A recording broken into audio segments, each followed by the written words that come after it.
મેં મારી અર્લી એજમાં એક વસ્તુ બહુ સારી એવી શીખી હતી, અને એ વસ્તુ મેં ક્યાંય વાંચી હતી and which I want to share with you guys, કે હંમેશા આપણો હાથ આમ હોવો જોઈએ, નહીં કે આમ. ધેટ મીન્સ તમારે હંમેશા આપવાવાળી વૃત્તિ હોવી જોઈએ, નહીં કે માંગવાવાળી. ઘણીવાર મેં એવું જોયું છે કે આપણે ક્યાંય રોડ ઉપર ઊભા હોઈએ, ક્યાંય ખાતા હોઈએ, અથવા તો 4 રસ્તે ઊભા છે અને કોઈ આપણી પાસે માંગવા આવે છે તો આપણે એને ના કહી દઈએ છીએ. એ તો ઘણા વ્યક્તિઓ મેં એવા જોયા છે કે જે પોતે ખાતા હોય છે અને અગર કોઈ માંગશે તો એવું કહેશે કે ના અત્યારે નથી, નીકળી જાઓ, નથી અમારી પાસે.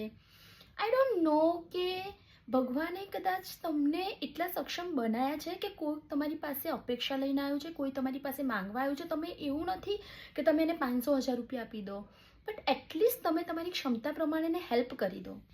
એક વસ્તુ મેં બહુ સારી એવી એક્સેપ્ટ કરી લીધી છે કે ભગવાન મને એટલે જ આપે છે, એટલી સક્ષમ બનાવી રહ્યું છે ફાઇનાન્શિયલી કે હું કોઈની હેલ્પ કરી શકું.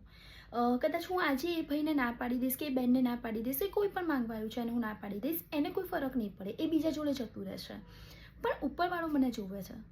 ઉપરવાળો શું વિચારશે કે હું કદાચ 1 વાર ના પાડીશ, 2 વાર ના પાડીશ, 3 વાર ના પાડીશ, પછી તો એવું વિચારશે ને કે એને હું આપું છું છતાં એની આપવાની વૃત્તિ નથી, તો હું એને કેમ આપું. સો હું એક જ વસ્તુ શેર કરવા માગું છું આ વિડીયો થ્રુ, કે તમારે ઓલવેઝ હાથ ઉપર રાખો.